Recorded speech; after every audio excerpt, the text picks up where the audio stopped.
नाज़िम मक़सूदो रिंद वेझो ॻोठ comrade rice Brohi में सिंधारी कमेटी पारां कामरेड हैदर बख़्श जतोई जे वेझनि साथियुनि में शुमार थींदड़ कामरेड रईस ब्रोही जी 34हीं वरसी मल्हाई वई। रवाए सां पेश आहे मिरान टीवी जे रिपोर्टर शरीफ़ अली रिंद जी हीअ रिपोर्ट। मक़सूदो रिंद वेझो ॻोठ कामरेड रईस बिरोही में सिंध हारी कमेटी पारां बाबा सिंध कामरेड हैदर बख़्श जतोई जे वेझनि साथियुनि में शुमार थींदड़ ऐं अध बटई तहरीक में हारियुनि जे हक़नि लाइ जदोजहद कंदड़ कामरेड रईस बिरोही जी 34हीं वरसी मल्हाई वई। वरसी तक़रीब जी शुरूआत सिंध हारी कमेटी जे मरकज़ी सदर कामरेड समर हैदर जतोई ऐं सिंध हारी कमेटी जे मरकज़ी सीनियर नायब सदर मोहम्मद इदरीस बिरोही जी अॻवाणी में कामरेड रईस बिरोही जी आख़िरी आरामगाह ते गुलनि जी चादर चाढ़े कई वई, जॾहिं त वरसी जी मुनासिबत सां हारी कॉन्फ्रेंस पिण कोठाई वई। उन मौके ते समर हैदर जतोई ऐं ॿियनि मेरान टीवी न्यूज़ सां पंहिंजा वीचार वंडींदे चयो त कामरेड रईस बिरोही जी वरसी ते असां हारी कॉन्फ्रेंस घुराई आहे। हींअर सिंध जे हारियुनि सां ॾाढी फाका कशी वारी ज़िंदगी पिया गुज़ारनि। हींअर ताज़ो ई सारियूं लथियूं आहिनि, उन्हनि खे रेट न पियो ॾिनो वञे। असां सम्झूं था त जेको हारियुनि सां ज़ुल्म कयो पियो वञे, अॼु इहा मक़सूद रिंद में असांजी हारी कॉन्फ्रेंस सॼी सिंध में असां हारी कॉन्फ्रेंसूं घुराईंदासीं। जेके सिंध जे हारियुनि सां ज़ुल्म थियनि पिया, विंदे 10X एक्ट हुजे, कंहिं शइ ते हारियुनि जो जेको आहे अमल न पियो कयो वञे। हींअर जेके हारी कार्ड ठाहिया विया आहिनि उहे बि हारियुनि खे न पिया ॾिना वञनि। असांखे वॾा ख़दशा आहिनि त सिंध जे हारियुनि सां इहो ज़ुल्म बंदि कयो वञे।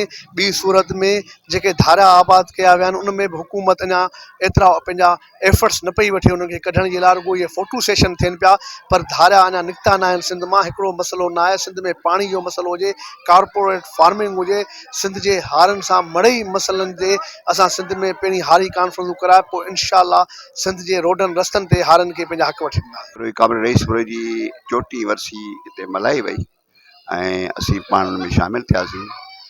रईस बिरोही या कामरेड हैदर बिरोही हैदर जतोई हिकु तहरीक हुया, हिकु तहरीक।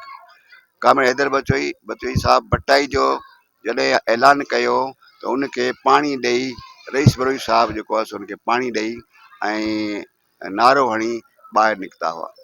हाणे इहा तंज़ीम जेका सा आहे तमामु पुराणी ऐं उनखे अञा बि ज़रूरत आहे ऑर्गेनाइज़ करण जी, पर हीअ तहरीक आहे जेका हलंदी रहंदी हारियुनि जे हक़नि लाइ, मज़दूर जे हक़नि लाइ, ऐं इहा रुकंदी कान।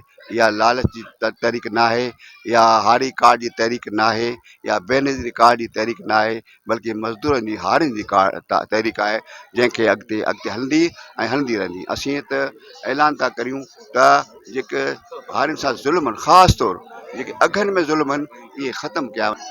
अॼु बाबा साईं जी 34हीं वरसी हिते पंहिंजे ॻोठ में मल्हाए रहिया आहियूं। ऐं उन्हनि दोस्तनि सभिनी खे ख़ासि करे कामरेड समर जतोईअ खे ऐं कामरेड महबूब जतोईअ खे सुरख सलाम पेश कयां थो, जिन जाखोड़ करे, जिन महिनत करे एतिरो प्रोग्राम असांखे करायो। इन्हनि जी कोशिशि आहे, इन्हनि जा जेके आहिनि इहे मतिलबु त कम आहिनि, इन्हनि जेको आहे एतिरो प्रोग्राम करायो आहे ऐं उन्हनि खे सुरख सलाम। कामरेड रईस बिरोही जंहिं अॼु जेका आहे हारियुनि खे जेको अधु बटई मिले थी, उन अधु बटई वारी तहरीक जो सरवाण हुयो।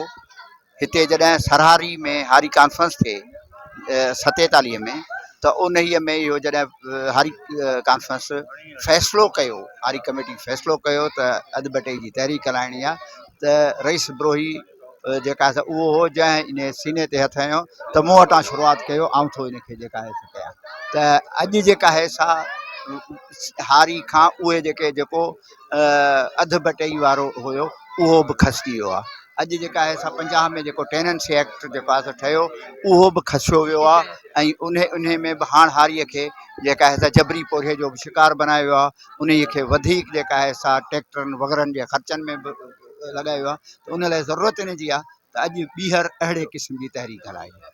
हिननि चयो त सिंध में हारियुनि खे संदनि पोरिये जो अजूरो नथो ॾिनो वञे, जंहिं करे हू मुफ़लिसी वारी ज़िंदगी गुज़ारे रहिया आहिनि। हिननि जो वधीक चवणु हो त सिंध में फसल लहण दौरान अघु घटि ॾेई हारियुनि जो मुआशी क़त्लेआम कयो वञे थो। हिन वक़्तु सारियुनि जो अघु घटाए खेनि ॿिन्ही हथनि सां फुरियो ऐं लुटियो पियो वञे। हिननि चयो त सिंध हारी कमेटी हारियुनि सां थींदड़ नाइंसाफ़ी ऐं ॾाढ ख़िलाफ़ कॾहिं बि ख़ामोश न वेंदी। कैमरामैन टीम सां गॾु शरीफ़ अली रिंद, मेरान टीवी न्यूज़, मक़सूदो रिंद।